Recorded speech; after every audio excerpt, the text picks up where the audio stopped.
नमस्कार दोस्तों, स्वागत है आप सभी का आपके अपने यूट्यूब चैनल ऑब्जेक्टिव सेंटर पर। इस वीडियो में हम लोग भारतीय अर्थव्यवस्था से कुछ इंपॉर्टेंट क्वेश्चन देखेंगे जो कि अक्सर एग्जाम में पूछा करता है। तो उसी का ये हमारा 5वां वीडियो है। अगर आपने पिछला वीडियो नहीं देखा है तो आप डिस्क्रिप्शन बॉक्स में जाएँ, वहाँ पर हमने प्लेलिस्ट का लिंक दिया है, आप वहाँ से देख सकते हैं। तो उसी के आगे हम लोग स्टार्ट करते हैं। यहाँ पर देखिए, जैसे कि यहाँ पर आज का पहला क्वेश्चन है कि किस संविधान संशोधन द्वारा भारत में जीएसटी लागू किया गया था। देखिए, जिस संविधान संशोधन के द्वारा भारत में जीएसटी लागू किया गया था वह 101वां संविधान संशोधन था। जीएसटी परिषद की स्थापना कब की गई थी? तो देखिए, जो जीएसटी परिषद था उसकी स्थापना 12 सितंबर 2016 को किया गया था और जो सेवा कर प्रारंभ किया गया है वह 1994 से 95 में किया गया था। अगला कि रेखा समिति गठित की गई थी कब? तो देखिए, जो रेखा समिति है यह गठित की गई थी अप्रत्यक्ष कर के सुधारों के लिए रेखा समिति का गठन किया गया था। अगला कि वांचू समिति किससे संबंधित है? तो देखिए, जो वांचू समिति है इसका संबंध प्रत्यक्ष कर जांच से है। अगला कि वह स्थिति जिसमें वस्तुओं के मूल्य बढ़ते हैं तथा मुद्रा का मूल्य गिरता है उससे हम लोग क्या कहते हैं? तो उसे हम लोग बोलते हैं मुद्रास्फीति।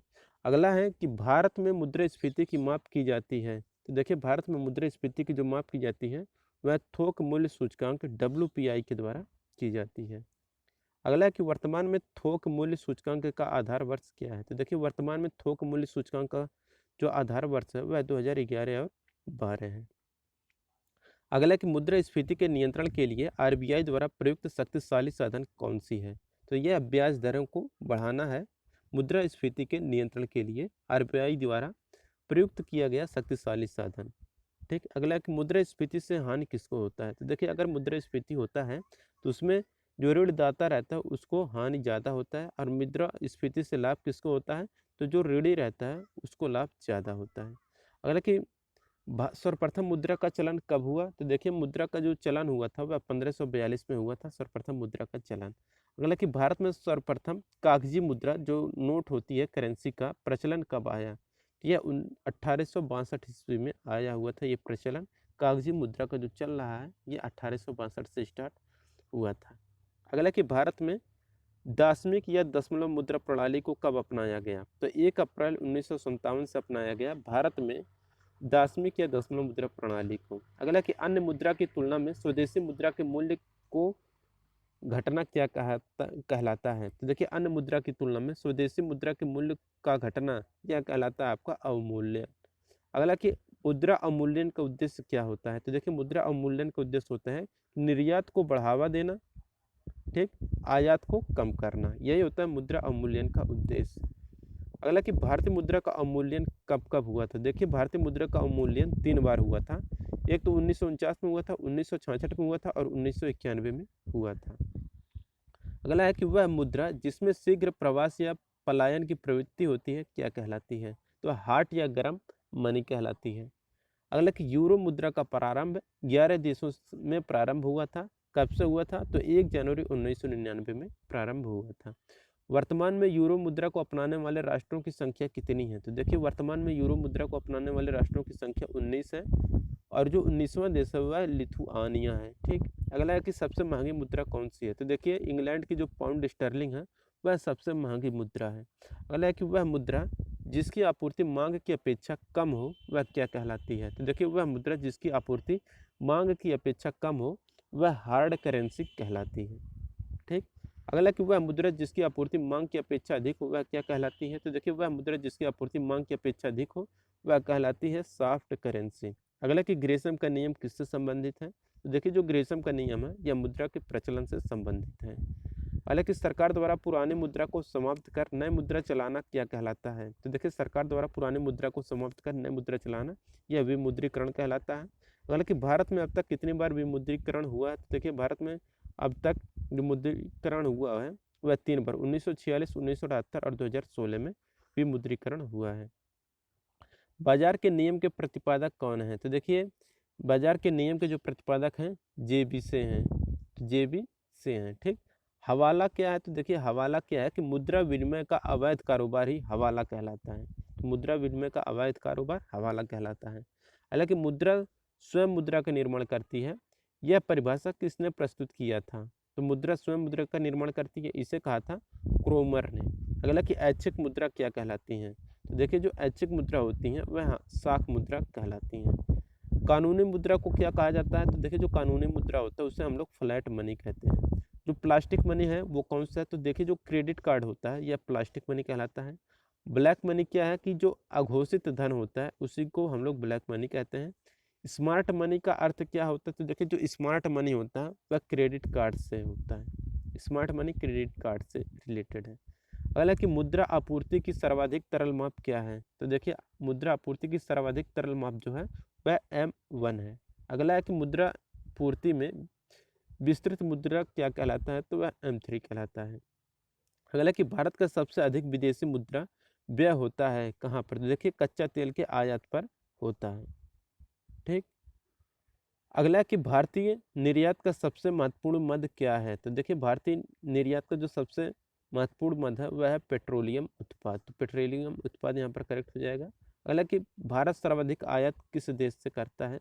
सॉरी, भारत सर्वाधिक आयात किसका करता है? देखिए भारत सर्वाधिक जो आयात करता है वह तेल एवं पेट्रोलियम पदार्थ का सर्वाधिक आयात करता है। आयात मतलब आने वाला, जो अपने देश में है वो आयात है, जो अपने देश से बाहर जाएगा वह निर्यात है। अगला कि भारत में मौद्रिक अवस्था की इकाई क्या है? तो वह रुपया है। अगला है कि 1 रुपये के नोट पर किसके हस्ताक्षर होते हैं?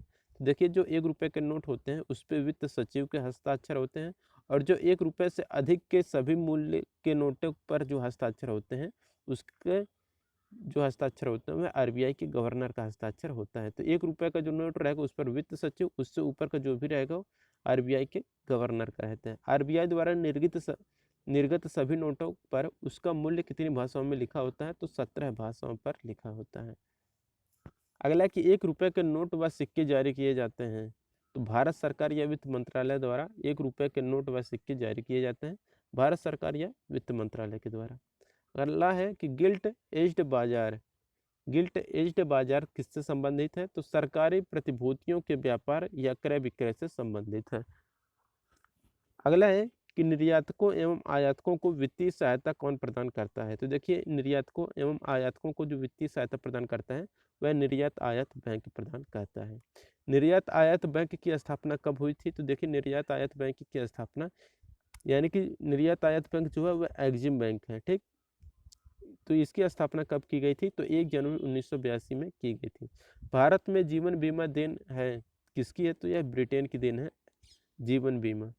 अगला कि दीर्घकालिक वित्त उपलब्ध कराने वाली संस्था कौन सी है? तो UTI, LIC, GIC ये सब हैं आपके दीर्घकालिक वित्त उपलब्ध कराने वाली संस्था। अगला कि भारतीय जीवन बीमा LIC की स्थापना कब की गई? तो देखिए भारतीय जीवन बीमा LIC की स्थापना 1 सितंबर 1956 को किया गया था। अगला कि भारत के सामान्य बीमा व्यवसाय का राष्ट्रीयकरण कब हुआ था? तो देखिए भारत के सामान्य बीमा व्यवसाय का जो राष्ट्रीयकरण हुआ था 1971 में हुआ था। अगला कि सामान्य बीमा निगम GIC की स्थापना कब हुई? तो 1972 में GIC की स्थापना की गई थी। बीमा क्षेत्र का नियमन कौन करता है? तो देखिए बीमा क्षेत्र का जो नियमन करता है वह IRDA करता है। अगला है कि IRDA जिसका कि फुल फॉर्म होता है बीमा नियामक एवं विकास प्राधिकरण का गठन कब किया गया था? तो 19 अप्रैल 2000 को किया गया था मल्होत्रा समिति की सिफारिश पर।